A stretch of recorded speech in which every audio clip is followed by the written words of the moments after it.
Sephiroth didn't walk into Nibelheim as a monster. He walked in as a hero. Final Fantasy VII doesn't introduce him as something lurking in the shadows. It introduces him as a legend, a man whose name carried a heavy silence before he even opened his mouth. Because when Nibelheim breaks, it isn't just fire, bodies on the floor, or a failed mission. It's about the death of an idea. The idea that being great makes you untouchable. The idea that power can keep a soul from fraying. The belief that if someone looks invincible for long enough, then maybe, just maybe, they are. Sephiroth was already extraordinary. That's exactly why the truth hit him with such violence. It didn't pull a monster out of thin air. It shattered a man who had every reason to believe the ground beneath him was solid. Nibelheim isn't terrifying because Sephiroth changed. It's terrifying because that change started inside someone the world had already decided to love. And when a man like that breaks, he doesn't fall quietly. He takes the meaning of everything down with him.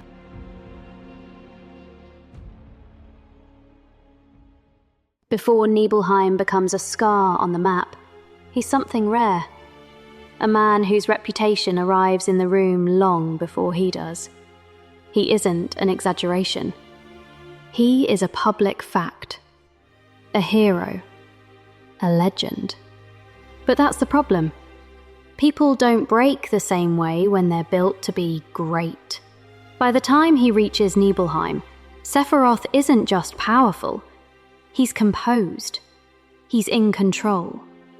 He moves with the quiet confidence of someone who never had to wonder who he was, because the world had already given him the answer.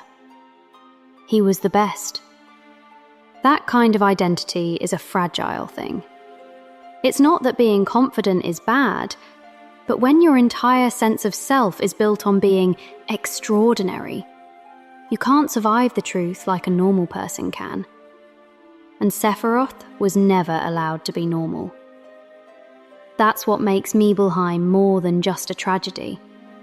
When the truth finally hits a man like that, it doesn't just hurt, it humiliates him.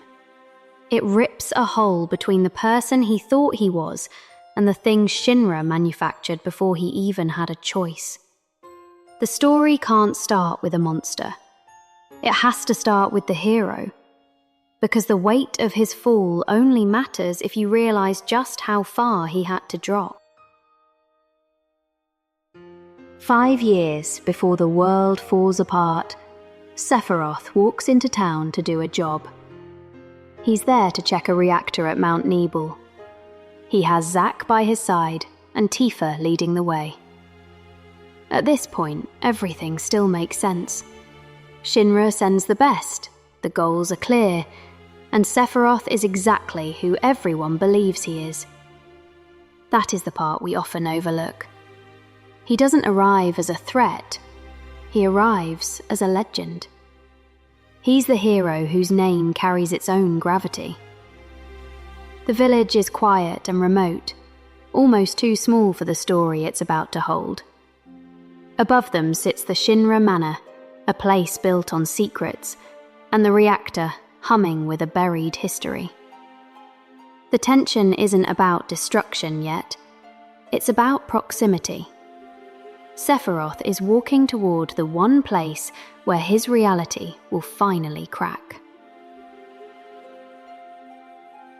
The reactor does not just show Sephiroth something unnatural. It shows him a name. Jenova. Jenova is not an unknown word to him. It is the name he already associates with his mother. That is the moment the mission stops being external. Until then, Sephiroth is investigating monsters. After that, he is forced to wonder whether he belongs with them. The horror of the reactor is not just what he sees. It is the possibility that the answer was tied to him long before he ever stepped inside. After the reactor, he returns to the manor and shuts himself away.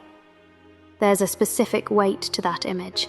A man locked in a basement, poring over tome after tome. It matters because the collapse doesn't begin with fire. It begins with study. It begins with a man trying to force his life into a shape he can still understand. And what waits for him there isn't comfort. Shinra Manor is already tied to Hojo, a man who treats life as nothing more than raw material. When Sephiroth goes digging through those buried files, he isn't walking into a neutral archive. He's walking into the wreckage of a company that stripped ethics out of creation a long time ago. This isn't just a simple revelation. What destroys him isn't just the facts he finds, it's the way they're presented. The truth reaches him through the cold, clinical language of records and experiments. It's the vocabulary of people who turned life into a project. When official records say a dark truth comes to light, they mean the moment the world's fate shifted forever. That is the real purpose of the basement. It doesn't just show Sephiroth a horror story, it gives him a new way to explain himself, and he takes it. This is where it gets dangerous.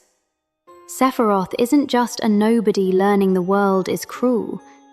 He's a legend, someone already defined by power and the belief that he stands apart. So when the truth tears through his old identity, he doesn't process it like a normal person would. He doesn't just grieve. He reorganizes his entire existence around it. That is the beginning of the fall. And that's where the lie really takes hold. It's not just the lie Shinra told him, but the lie he tells himself afterward. That this truth doesn't wound him, it elevates him. The basement doesn't create Sephiroth out of nothing. It just destroys the last version of him that still belonged to the world. The fire comes later. The separation begins here.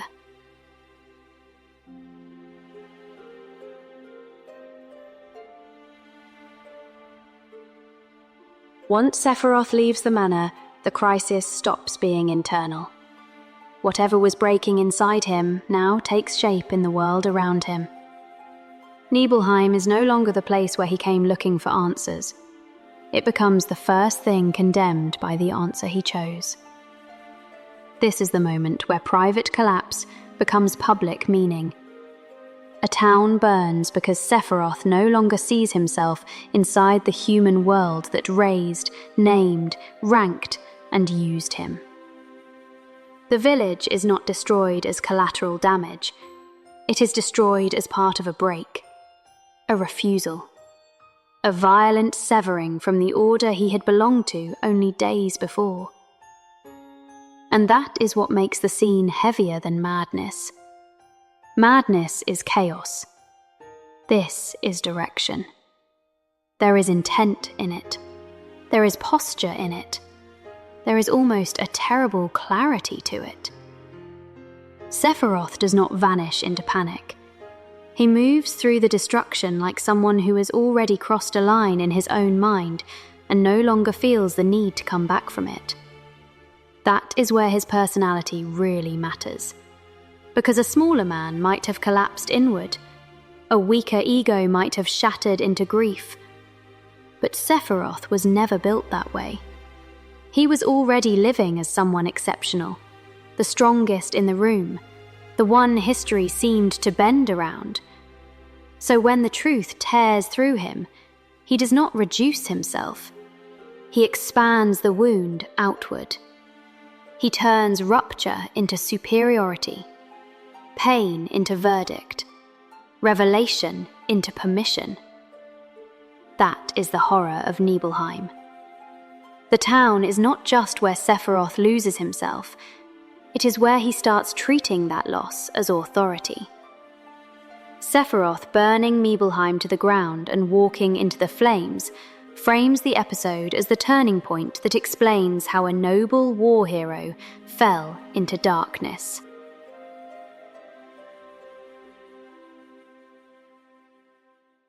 By the time Sephiroth returns to Jenova's chamber, he is no longer standing there as a soldier trying to understand what Shinra hid from him. He has already crossed into something worse. He speaks to Jenova as Mother. He speaks about the planet as something to be taken back. What began as a question in the reactor hardens into a claim. That is the real collapse. He does not find peace in the truth. He does not find grief in it either. He finds permission. And then the scene turns on him, because Nibelheim ends with his fall. Cloud reaches him there, in the chamber, at the edge of everything Sephiroth thought he had become. Not as a legend, not as a chosen being, just as a man standing over the ruin he created, still vulnerable to another human hand. And Cloud sends him down into the Mako. For all his power, all his rank, all the meaning he tried to force onto Jenova, Sephiroth still falls. So what actually makes someone human? Blood? Birth? The absence of something unnatural inside you? What makes someone human is what you do when the truth tears through your identity. Sephiroth learns that his life was built on horror, and he turns that horror into superiority. He uses it to place himself above sorrow, above guilt, above everyone around him. Cloud faces that same nightmare and answers from somewhere smaller, uglier, and far more human. Pain, rage, loss, refusal. That is the difference. Sephiroth was not lost because something inhuman touched his origin. He was lost because, when the question finally reached him, he chose an answer that no longer left room for other human beings to matter. That is what was waiting for him in the reactor. Not just Jenova, himself.